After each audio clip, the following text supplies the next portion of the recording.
Welcome to The Social Impact with Keenan Williams. In this edition, Keenan looks into the City of Cape Town's announcement of Level 6B water restrictions. He also looks into how major cities around the world who maybe have been faced with a drought dealt with a crisis, and how the people of Cape Town will soon be dying of thirst. Welcome to The Social Impact.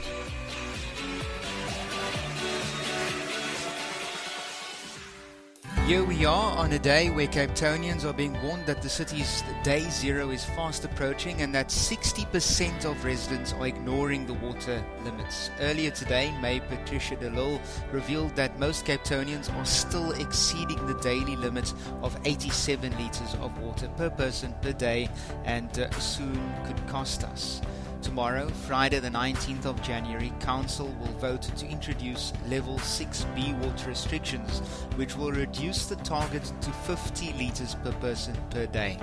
Council will also consider whether it should scrap a proposed drought levy in favour of penalty charges, which will see significant increases in the bills of water guzzlers. The day zero, which has been on the cards for late April into May, has been set to the 21st of April. Apart from further restricting residents' water consumption, the City of Cape Town is introducing a new punitive tariff for water guzzlers. The city is to release the locations of 200 water collection sites very soon, and when day zero arrives, residents will have to collect water at these sites. The Department of Water Affairs says it is implementing several new plans to try and ensure the Western Cape doesn't reach day zero. Currently, our dam levels are sitting at about 28.7%, which you know that 10% of that is not really usable. So we're basically sitting at about 18.7%. So what exactly does this mean for you and me? Well, agricultural users must reduce consumption by 60% compared to usage levels from 2015, and the use of borehole water is discouraged, as it takes away vital resources from groundwater reclamation projects, and more than 200 water collection points will be set up in the municipality in preparation for the taps being shut off, and residents will have to queue to receive an allocation of 25 litres of water per person per day. It also prohibits the filling up of any pools whatsoever. That includes portable and inflatable ones, and the washing of cars and boats and trailers with municipal drinking water is strictly prohibited. Grey water and collected rainwater can be used for that purpose. And heavy water consumers, you will face heavy penalties. Households consuming more than 6,000 litres a month can expect to face punitive measures. So, this is the reality. It has been for a very long time, and I, just like many others, have been questioning why it took the City of Cape Town this long to do something about this fact that day zero was approaching so quickly.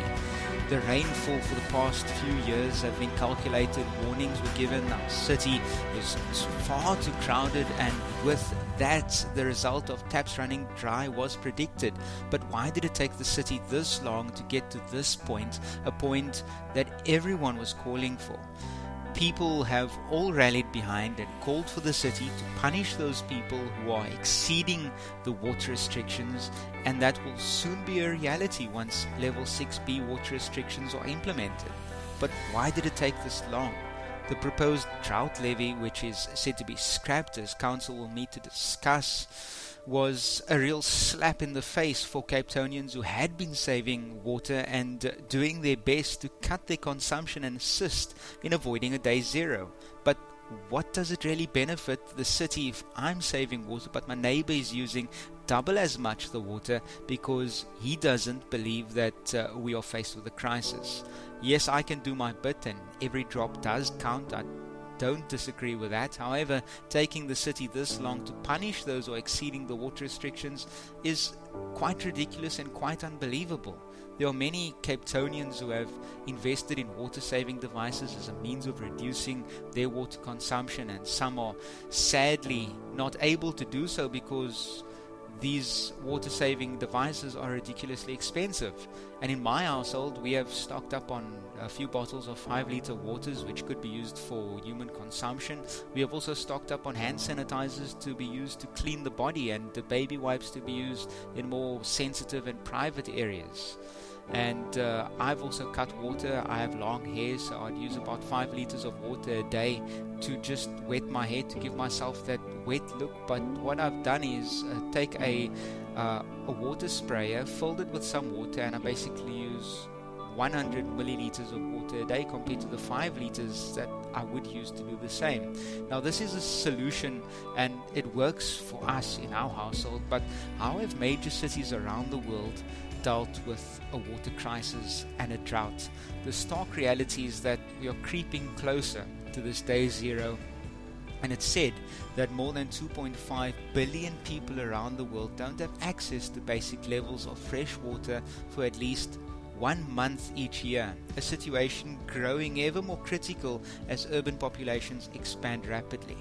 Now, according to an article published in The Guardian in the southern reaches of Egypt, the city of Aswan is one of the hottest and sunniest in the world. Temperatures could reach around 41 degrees Celsius in the summer, and less than a millimeter of rain falls each year. Some years it doesn't even rain. The city may be one of the world's least rainy places, but it's not even close to being the most water-stressed city.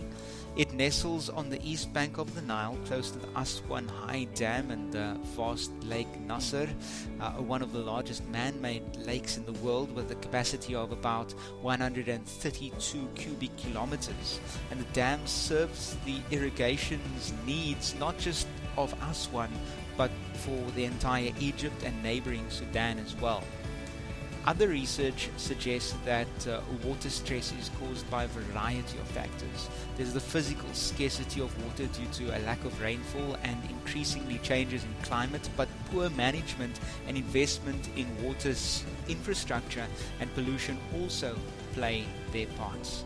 Many people have now come out on social media asking why the city of Cape Town is allowing spring water from our mountains, such as Table Mountain and the surrounds around the city bowl, are running directly into the sea, and why that water could not be used for human consumption. Last year, I remember watching a vlog by vlogger Adam Spears travel to Homestead Park in the City Bowl, unearthing old man-made water vaults established as far back as 1686, and one of the city's original harnessed springs, which is Main Spring Vault, was renovated about 3 years ago from its original 1813 structure as part of a heritage project. It is one of Cape Town's 2 perennial springs. And in the park, one can see 5 springs, some going down as far down as about 5 meters, and according to Spears in the video, gushing out about 28 liters a second. In last year, mayoral committee member Xanthi Limburg also said that the city was preparing a license to application to make further use of springs and streams. She further said, in most cases, springs have not been considered to supplement drinking water supply because the expense of enabling the city to treat this water would not justify the small yield. Now, continuing with a look at how other major cities deal with water shortages, Denver, Colorado in the US launched several ad campaigns to popularize conservation.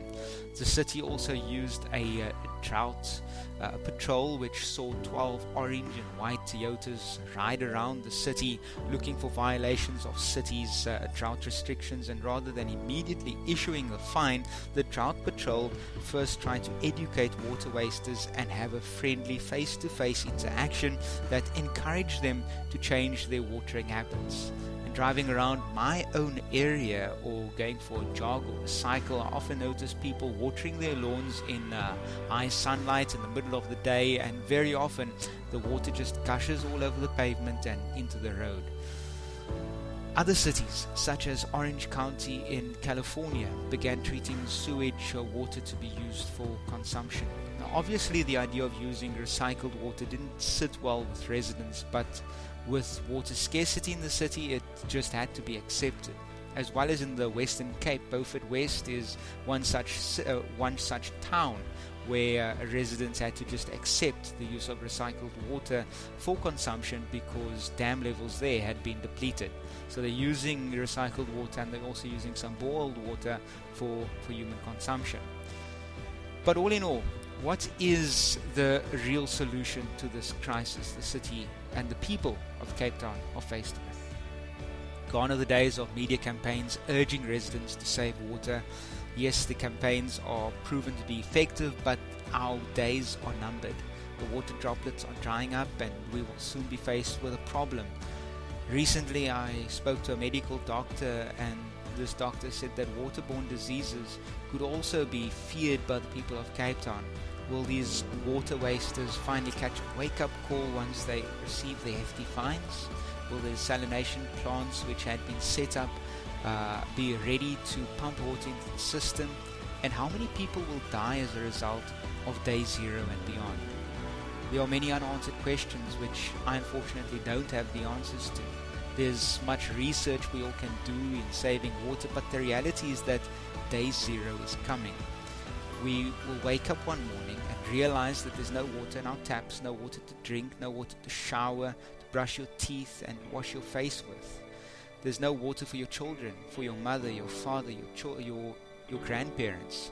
No water in hospitals and schools. The taps, they are running dry.